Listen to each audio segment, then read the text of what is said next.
여호수아 14장 6절에서 15절까지 말씀입니다.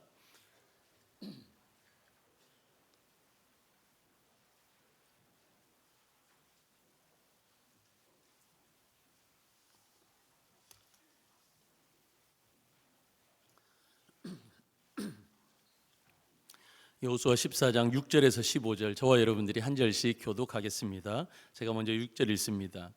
그때 유다 자손이 길갈에 있는 여호수아에게 나오고 그니스 사람 여분네의 아들 갈렙이 여호수아에게 말하되, 여호와께서 가데스 바네아에서 나와 당신에게 대하여 하나님의 사람 모세에게 이르신 일을 당신이 아시는 바라. 내 나이 40세에 여호와의 종 모세가 가데스 바네아에서 나를 보내어 이 땅을 정탐하게 하였으므로 내가 성실한 마음으로 그에게 보고하였고, 나와 함께 올라갔던 내 형제들은 백성의 간담을 높게 하였으나 나는 내 하나님 여호와께 충성하였으므로 그날에 모세가 맹세하여 이르되 내가 내 하나님 여호와께 충성하였은즉 내 발로 밟는 땅을 영원히 너와 내 자손의 기업이 되리라 하였나이다. 이제 보소서, 여호와께서 이 말씀을 모세에게 이르신 때로부터 이스라엘이 광야에서 방황한 이 45년 동안을 여호와께서 말씀하신 대로 나를 생존하게 하셨나이다. 오늘 내가 85세로되 모세가 나를 보내던 날과 같이 오늘도 내가 여전히 강건하니 내 힘이 그때나 지금이나 같아서 싸움에나 출입에 감당할 수 있으니, 그날에 여호와께서 말씀하신 이 산지를 지금 내게 주소서.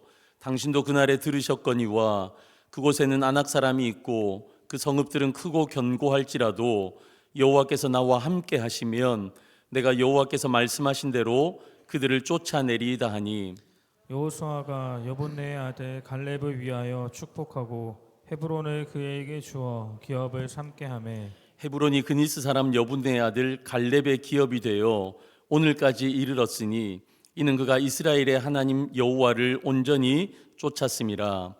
헤브론의 옛 이름은 기럇 아르바라. 아르바는 아낙 사람 가운데에서 가장 큰 사람이었더라. 그리고 그 땅에 전쟁이 그쳤더라. 아멘. 오늘 말씀의 제목이 은퇴입니다. 은퇴. 제가 왜 은퇴라고 제목을 정하고 이 은퇴에 대해서 오늘 말씀을 나누냐면, 여러분 아시는 것처럼 오늘 은퇴 예배가 있습니다. 오늘 우리 교회를 귀하게 섬기신 세 분의 장로님들, 5분의 안수 집사님들, 7분의 권사님들, 더불어서 우리 여러분의 성도님들이 이제 직분을 내려놓고 이제 우리 교회로 따지면 청바지로 올라가시는 겁니다. 15분의 우리 성도님들을 위해서 기도하면서 저는 이런 생각이 들었습니다. 은퇴가 뭘까? 그리고 은퇴 이후에는 어떻게 해야 되나? 라는 생각이 들었습니다. 제가 인터넷에서 은퇴라는 말의 뜻이 뭔지를 찾아봤더니 직무에서 물러난다라는 뜻이더라고요. 그런데 저는 이 표현을 좀 이렇게 제 나름대로 우리 중동교회 은퇴를 이렇게 정의해 봤습니다. 직분에서는 은퇴하시지만 섬김과 헌신에는 은퇴가 없습니다. 동의하십니까? 여러분, 장로로, 안수집사로, 권사로, 집사로 여러 가지 직분으로 섬기는 부분은 은퇴하는 것이 맞습니다. 우리 대한예수교 장로의 헌법에 보면 만 70세가 되어지면 은퇴한다. 우리 교회는요, 만 65세가 되는 그 시무하는 그 해까지 시무 사역을 하고 은퇴를 한다. 그렇게 나와요. 그러니까 교회가 정한 법에 따라서 때가 되면 은퇴하는, 직분을 은퇴하는 것은 맞습니다. 그런데 여러분, 제가 성경을 아무리 찾아봐도요, 교회의 어떤 부분에서의 섬김과 헌신 부분에서 이제 나이가 어느 정도 되었으니까 은퇴하라, 그런 말씀이 없어요. 주님 부르실 때까지 교회를 섬기는 것이 맞습니다. 우리 대한예수교 장로의 헌법에 보면 항존직이라는 것이 나와요. 그 항존직이 뭐냐면 목사, 장로, 집사, 이 집사는 안수집사를 얘기하는 거예요. 이 세 직분은요, 항존직입니다. 그러니까 예수님이 다시 오실 때까지 교회에서 이 세 직분은 반드시 없어지지 않고 반드시 있어야 된다는 거예요. 그런데 여러분, 그 직분이 영원한 것이지, 그 직분의 타이틀로 있는 그 사람이 영원히 목사가 되고 영원히 장로가 되고 그런 게 아니에요. 제 예를 한번 들어보면 저도 한 20년 정도 저희 교회에서 사역을 하면 은퇴하는 시점이 오겠죠. 그러면 제가 그 만 65세 이전까지는 제가 중동교회 담임 목사로 이 사역을 감당하는 겁니다. 그런데 그 시점이 지나고 나면 저는 뭐예요? 저는 중동교회 목사 아니에요. 저는 그냥 성도로 돌아가는 겁니다. 저도 한 명의 성도로 이제 이 직분을 내려놓고 살아가는 겁니다. 여러분, 그런데요, 은퇴했다고 해서 교회를 섬기지 말라 법은 없습니다. 이해가 가시나요? 그러니까 저는 이 말씀, 오늘 주어지는 말씀을 통해서 우리 은퇴하시는 우리 믿음의 선배님들, 또 은퇴하신 믿음의 선배님들 다시 한번 은퇴에 대해서 정립하는 시간이 되었으면 좋겠습니다. 또 은퇴하지 않더라도 이제 곧 은퇴를 앞두고 있는 우리 성도님들 계시잖아요. 이 말씀으로 우리가 다시 한번 은퇴 이유를 정립했으면 좋겠습니다. 저도 아직 은퇴를 말하기에 논하기에는 너무 젊은 나이인데 제 또래 분들, 저보다 이제 아래 분들도 계시잖아요. 우리 젊은 분들도 은퇴라는 단어에 대해서, 은퇴 이후의 삶이 무엇인지에 대해서 우리가 성도의 입장에서 우리가 같이 한번 오늘 말씀을 묵상해 보았으면 좋겠습니다. 오늘 본문은 갈렙이 85세 때의 사건을 기록하고 있습니다. 85세. 여러분, 85세라는 단어가 어떤 의미가 있습니까? 할아버지, 할머니 되는 거예요. 이 나이쯤 되면 일선에서 물러날 때입니다. 일선의 일들은 후배들에게 이제 맡기고 당신은 뒤에서 기도하고 격려하는 자리로 가는 자리가 어떻게 보면 85세인 거죠. 그런데 오늘 갈렙의 모습은, 85세가 된 갈렙의 모습은요, 우리의 상식을 뛰어넘습니다. 그 상식을 뛰어넘는 그의 요구가 뭐냐? 갈렙은 헤브론을 나에게 달라고 요구합니다. 여러분, 누구나 헤브론을 달라고 말할 수 있습니다. 여러분, 그런데 헤브론이 어떤 곳인지를 알면 감히 헤브론을 나에게 달라고 요구할 수가 없을 겁니다. 여러분, 그러면 헤브론이 어떤 곳입니까? 이 헤브론은요, 아낙 자손이 살던 곳이었습니다. 아낙 자손. 아낙 자손이 어떤 사람들입니까? 아낙 자손의 조상은요, 네피림입니다. 아낙 자손의 후손은요, 골리앗입니다. 남들보다 키가 크고 힘이 센 사람들이에요. 여러분들도 아시다시피 골리앗이 어떻습니까? 거인이었어요. 골리앗 앞에 어떤 이스라엘 백성들, 장수들도 나가서 싸울 엄두를 내지 못했습니다. 왜? 그가 너무 강하니까. 지금 이스라엘과 갈렙 앞에 헤브론에는요, 이런 아낙 자손들, 거인족들이 살고 있었습니다. 헤브론은 그런 땅입니다. 두 번째, 이 헤브론은요, 이스라엘에서 가장 높은 고지대였습니다. 여러분 아시는 것 같이 전쟁에서 있잖아요.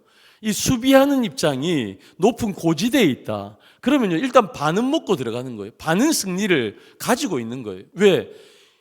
이 공격하는 입장에서 이 고바옥길을 올라가는 그것만 해도 반은, 일단 힘이 반은 소비가 되어집니다.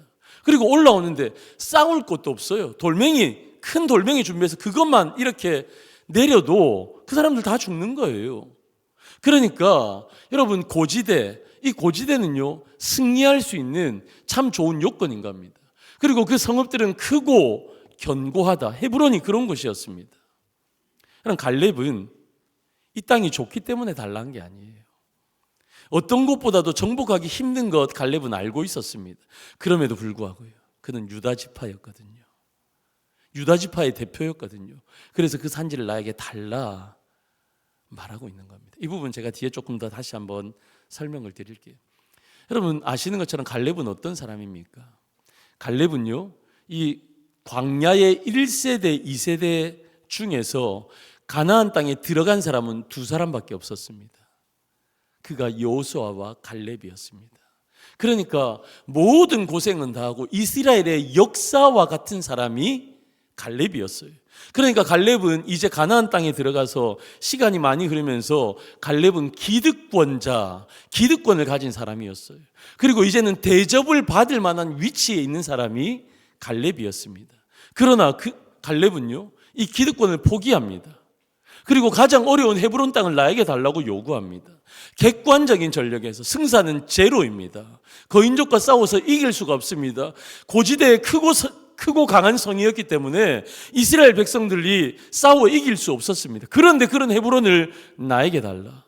여러분, 이것은요, 누구도 흉내낼 수 없는 도전 정신. 85세가 되어도 나이는 숫자에 불과하다라고 하는 갈렙의 이 도전 정신이 그 가운데 있었기 때문에 가능한 겁니다. 그런데 여러분, 그 근거가 뭐예요? 85세인데도 이제 뒷전에 물러나 있어야 하는 그 시점인데도 자기의 기득권을 포기하고 섬김을 받는 것도 포기하고 그가 이 헤브론을 달라. 여러분, 그 이유가 무엇입니까? 그 근거를 알아야 돼요. 여러분, 그걸 저는 오늘 두 가지로 오늘 본문의 말씀에서 여러분들에게 말씀을 드리겠습니다. 첫 번째는요, 말씀이 그의 삶을 지배했기 때문입니다. 여러분, 다른 어떤 것도 갈렙을 지배하지 않았습니다. 갈렙은요, 하나님의 말씀의 지배를 받았습니다. 여러분, 내 시선이 누군가 사람에게 있다면요, 내 시선이 어떤 어려운 나에게 주어진 상황에 있다면요, 어떻습니까? 우리는 할 수 없어요. 도망가야 됩니다. 다 놓고 도망가야 됩니다. 여러분, 그런데요, 우리의 시선이 하나님께 있다면, 하나님의 말씀이 우리의 삶을 지배하고 있다면 두렵지 않습니다. 여러분, 40년 전에 출애굽을 하고 나서 시내산을 거쳐서 이스라엘 백성들은요, 가데스 바네아라는 곳에 도착하게 됩니다. 여러분, 여기에서 모세는 12명의 정탐꾼을 약속의 땅인 가나안 땅으로 정탐을 보냅니다. 그리고 돌아왔습니다. 이 정탐꾼들이요, 여러분 아시는 것처럼 10대 2로 의견이 나누어집니다. 10명의 정탐꾼들은요, 무엇을 봤습니까? 아낙 자손을 봤어요. 힘세고 거인인 아낙 자손을 보면서 그들이 뭐라고 고백합니까? 우리는 그들 앞에 메뚜기 같습니다라고 고백합니다. 민수기 13장 33절 우리 같이 한번 읽어보겠습니다. 시작. 거기서 네피림 후손인 아낙 자손의 거인들을 보았나니 우리는 스스로 보기에도 메뚜기 같으니 그들이 보기에도 그와 같았을 것이니라. 아멘. 여러분, 뭐라고 이 10명의 정탐꾼들이 보고하고 있습니까? 저 아낙 자손 거인족들을 보니까 저들이 우리를 볼 때 메뚜기 같지 않겠습니까? 아니, 우리가 우리를 봐도 우리는 메뚜기 같습니다. 메뚜기 어때요? 거인들이 메뚜기 보면 그거 밟으면 죽는 거예요. 그렇게 힘없는 거예요. 보잘것없는 거예요. 우리가 그렇게 보인다는 겁니다. 10명의 정탐꾼들은 그랬습니다. 그런데 여호수아와 갈렙은 뭐라고 보고합니까? 그들은 우리의 밥입니다. 우리의 먹이입니다. 요즘 표현으로 그까짓 거 그게 뭐 대단하다고 갑시다 하면 됩니다. 여러분, 같은 곳을 보고 오고 동일한 사람들을 보고 왔습니다. 그런데 그들 속에 메뚜기와 이 밥의 차이가 뭡니까? 왜 이런 차이가 났습니까? 관점의 차이예요. 관점의 차이. 10명의 정탐꾼들은 상황을 봤어요. 환경을 봤어요. 거기에 있는 거인족들을 봤어요. 그리고 그들과 상대하는 메뚜기 같은 존재인 나를 본 겁니다. 그러니까요, 내가 너무 초라해 보인 겁니다. 그래서 나를 바라보면서 우리는 메뚜기라 안 됩니다 말한 겁니다. 여러분, 그런데 여호수아의 갈렙의 관점이 무엇이었습니까?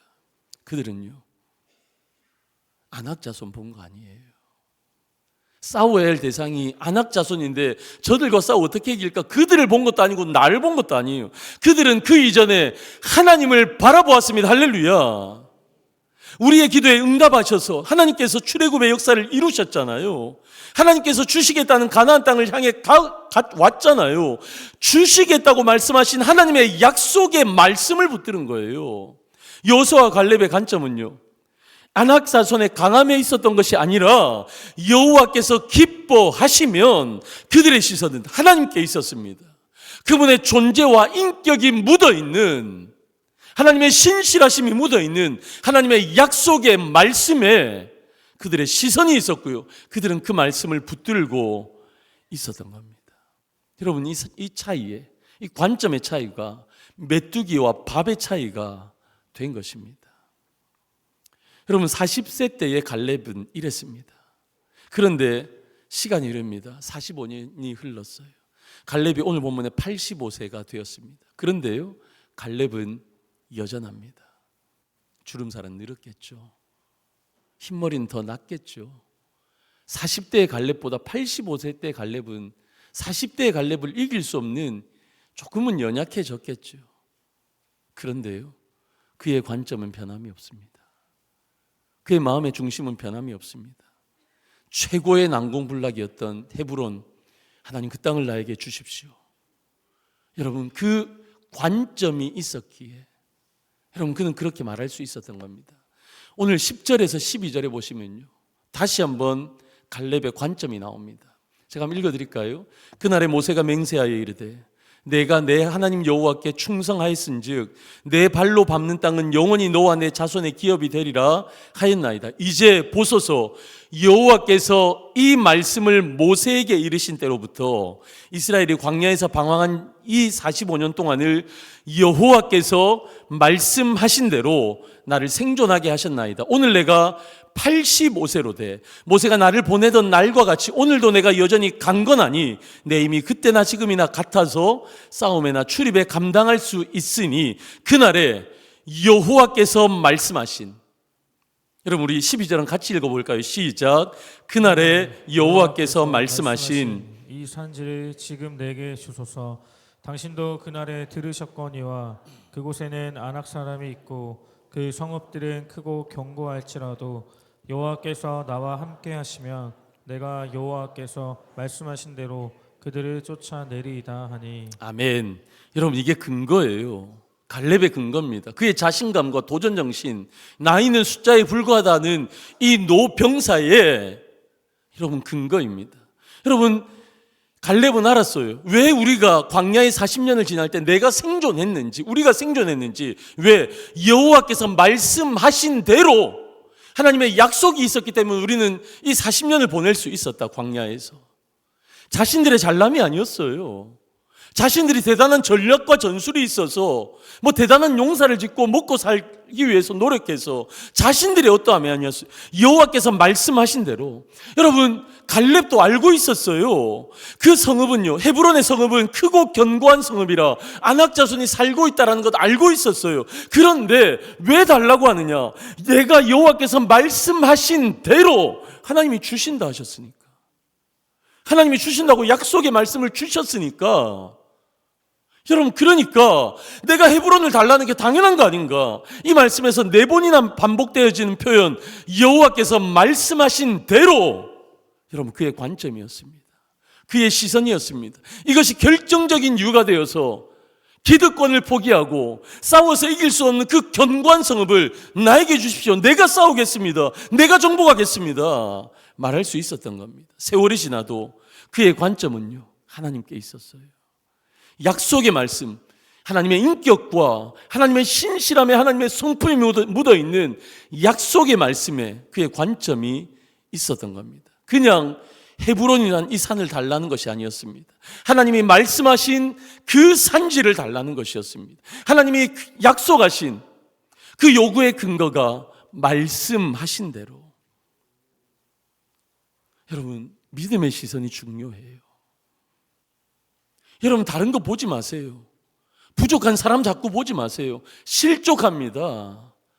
여러분 내 무거운 상황을 보지 마세요. 실족합니다. 넘어지고 쓰러지고 자빠집니다. 우리가 할 수 없는 것 알잖아요. 여러분 세상을 바라보실 때 여러분 어떻습니까? 세상을 바라보면요, 우리의 고백도 우리는 메뚜기입니다. 우리가 세상을 싸워 이길 수가 없거든요. 대단하거든요. 어떻게 저 세상을 이깁니까? 그런데요, 믿음의 시선으로 바라보는 거예요. 그러면 두렵지 않습니다. 상황도 환경도요, 부족하고 연약한 나도요, 두렵지가 않은 거예요. 여러분 그래서 우리의 시선이 중요합니다. 우리의 관점이 중요합니다. 어디에? 하나님께. 그분의 인격과 그분의 신실하심이 묻어있는 하나님의 말씀에 우리는 집중해야 돼요. 그러면 헤브론을 주십시오 선포할 수 있는 겁니다. 두 번째입니다. 갈렙이 헤브론을 달라고 요구한 이유는요, 갈렙에게는요 예수 그리스도가 중심이었어요. 그리고 예수 그리스도, 그분을 기다리는 순종의 삶을 살았기 때문에 저 헤브론을 나에게 주십시오 말할 수 있는 겁니다. 이 부분은요 조금 신학적이고 성경적인 해석이 필요합니다. 제가 그 해석을 드릴게요. 제가 방금 전에 믿음의 시선으로 바라보는 것이 중요하다, 그러면 세상이 두렵지 않다 말씀을 드렸어요. 여러분, 그렇다면 믿음의 시선으로 바라봐야 되는데 우리의 믿음의 대상이 누굽니까? 온전케 하시는 예수 그리스도를 바라보라. 우리의 믿음의 대상은, 유일한 우리의 믿음의 대상은 예수 그리스도이신 줄로 믿습니다. 갈렙은요, 그의 삶에 예수님이 중심이었어요. 그리고 그분을 향한 믿음의 시선이 있었어요. 그래서 그분을 향한 기다림이 있는 삶을 그는 살았던 겁니다. 이 헤브론을 주십시오라는 의미 안에 우리가 반드시 살펴봐야 하는 것은요, 갈렙이 요구하고 있는 헤브론이라는 것이 어떤 의미의 땅인가를 알면, 그리고 갈렙이라는 이 사람의 의미를 알면, 이 두 가지의 상관관계를 알면 왜 갈렙이 헤브론을 주십시오 요구했는지 정확하고 명확하게 알 수 있습니다. 첫 번째입니다. 헤브론의 의미예요. 이 헤브론의 의미를 알기 위해서는 창세기 23장으로 가야 됩니다. 창세기 23장에서는요, 아브라함의 아내 사라가 죽습니다. 여러분, 하나님의 구속사에 아브라함과 사라는요, 아주 중요한 역할을 차지합니다. 그런데 그 중요한 역할을 차지했던 사라가 죽습니다. 그러면 이 사람의 포커스가 좀 더 있어야 되지 않겠어요? 근데 창세기 23장은 사라의 죽음에는 포커스를 맞추지 않습니다. 사라의 매장지를 구하는, 사라를 묻을 땅을 구하는 그 매장지를 구입하는 이야기를 상세하게 다룹니다. 여러분, 하나님께서 아브라함에게 약속의 땅을, 가나안 땅, 약속의 땅을 허락하신 이후에 62년이 지났어요. 그런데 하나님이 약속하신 시간이 62년이 지났는데 가나안 땅에 땅 한 평도 자기의 것이 없는 거예요. 갈렙이 땅을 주시겠다 말씀하셨는데 62년이 지나도 아브라함은 땅 한 평도 아직 없었습니다. 그런데 사라가 죽은 후에 아브라함은요, 헷 족속에게서 은 400세기배를 지불하고 막벨라 굴을 삽니다. 여러분, 이 은 400세겔이요, 지금으로 따지면 어마어마무시한 상당히 큰 액수였습니다. 그리고 나서야 가나안 땅의 일부를 그가 얻게 되는 거예요. 62년이 지나서, 그것도 하나님이 주시겠다 약속하셨는데 그것도 어마어마한 액수를 지불하고 그 조그만한 땅 하나 얻게 된 겁니다. 그 땅이요, 헤브론이에요. 아브라함이 유일하게 돈을 주고 산 땅. 여러분, 여기 헤브론에 아브라함은 살았어요. 그리고 그의 아내를 장사 지내게 됩니다. 그리고 그의 아들 이삭도 여기에서 장사되어집니다. 그의 아들인 야곱도 거기에서 살았습니다. 여러분, 이 헤브론이란 땅을 산다는 것, 여러분, 이것은요, 구속사적으로 아주 중요한 의미가 있어요. 그냥 조그마한 땅을 아브라함이 샀다라는, 큰 돈을 주고 샀다라는 그런 의미 정도가 아니라 예수님께서 우리를 위해 생명의 대가를 지불하신, 십자가에서 우리의 구원을 위해서 십자가의 피를 흘려서 우리를 대속하시고 구속하신 그 사건의 예표가 아브라함이 이 헤브론 땅을 산 그 의미인 것입니다. 그게 헤브론이에요.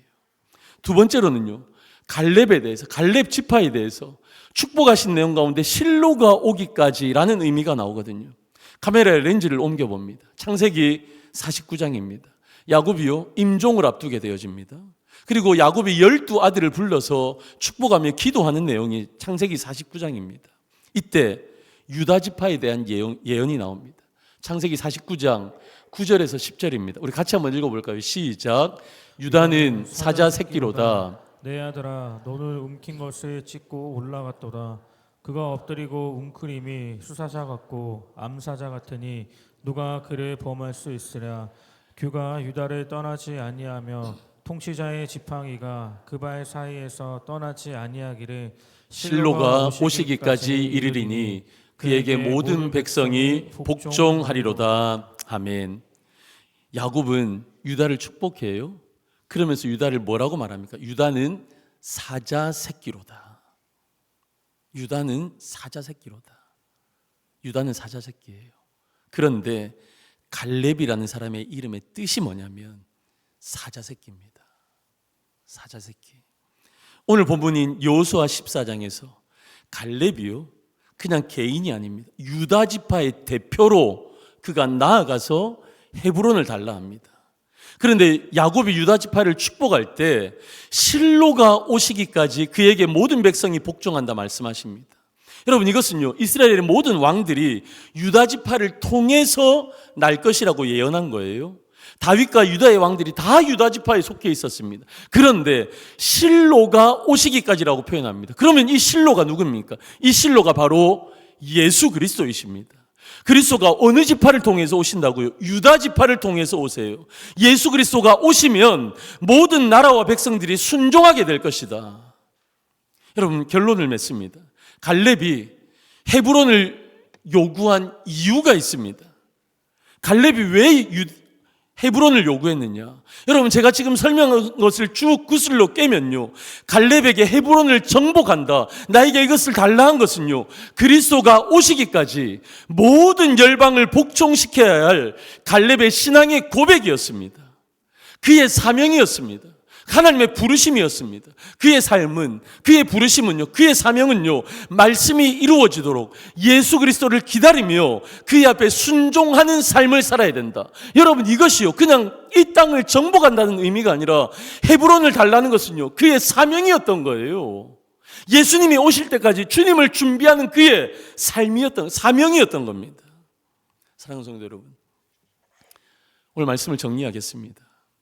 주님이 오심을 기다리며 주님이 오시기까지 순종하며 살아야 할 여러분들의 헤브론이 어디입니까? 여러분, 우리 모두는요, 한 사람도 예외 없이 주님이 오심을 기다리며 살아가는 사람들입니다. 주님이 언제 오실까? 마라나타 주 예수여 오시옵소서. 그 주님의 오심을 대망하며 열망하며 기다리는 삶이, 그리고 주님의 오심을 준비하는 삶이 우리의 삶이에요. 여러분, 그런데 주님이 오시기까지 순종하며 살아야 할 우리의 사명이 무엇입니까? 여러분, 그것이요, 우리의 헤브론이에요. 여러분의 헤브론은 어디이십니까? 여러분의 헤브론을 정복하기 위해서는요, 관점이 하나님께 향해 있어야 돼요. 그분의 약속의 말씀에 우리의 시선을 고정해야 돼요. 하나님의 말씀이 아니라 하나님께 우리의 삶을, 우리의 것을 고정하지 않고 누군가 사람에게 고정하면, 여러분, 저 바라보시면서, 저를 바라보시면서 신앙생활 하신다면 여러분 어떻게 됩니까? 여러분 실족하실 거예요. 저도 부족한 사람이거든요. 상황을 바라보면요, 우리 모두 실족할 겁니다. 너무 힘들거든요. 우리는요, 하나님께 우리의 시선을 두고 약속의 말씀에 우리의 시선이 향해져야 합니다. 그리고 주님이 다시 오실 그 길을 준비하는 자로 살아가야 합니다. 오늘 처음에 말씀으로 돌아가 볼까요? 오늘은 우리 은퇴 예배가 있습니다. 그리고 이미도 은퇴하신 우리 청바지 어르신들, 우리 살굿꽃, 우리 믿음의 선배님들 계십니다. 여러분 잘 기억하십시오. 또 은퇴를 앞두고 있는, 은퇴가 멀지만 그럼에도 불구하고 오늘 우리 믿음의 후배들이 이 부분에 대해서도 잘 정립했으면 좋겠습니다. 직분의 은퇴는 있습니다. 그러나 섬김과 헌신의 은퇴는 없습니다. 하나님이 부르셔서 하나님의 나라에 가시면 그때 은퇴하시는 거예요. 우리 믿음의 선배님들, 은퇴하시는 분들은 영원한 현역이 되셔야 돼요. 그러면서 지혜롭게 나는 이 자리에 내가 있어야 돼, 그게 아니라 우리 후배들을 잘 세워주시면서 바통 터치가 잘 될 수 있도록 여러분 그렇게 지혜롭게 교회 요소에서 섬겨주시는 겁니다. 저는 소망하는 것이 있습니다. 그 소망하는 것은요, 우리 중동의 모든 성도님들은 은퇴 이후가 더 믿음의 전성기가 되시기를 주님의 이름으로 축원합니다. 지금 현역에서 열심히 우리가 헌신하고 봉사하는 여러분들의 지금이 가장 전성기가 되어주시고, 그리고 오늘을 지난 내일이 현역을 지나고 은퇴한 이후가 더 믿음의 전성기가 되시기를 축원합니다. 그리고 은퇴 이후에도 우리는 직분에서는 물러나지만 교회를 사랑하고 더 왕성한 섬김과 헌신의 자리에 나아가서 하나님의 나라를 함께 세워가는 우리 중동의 모든 성도님들, 특별히 우리 믿음의 선배님들 되시기를 주님의 이름으로 간절히 축원합니다. 아멘.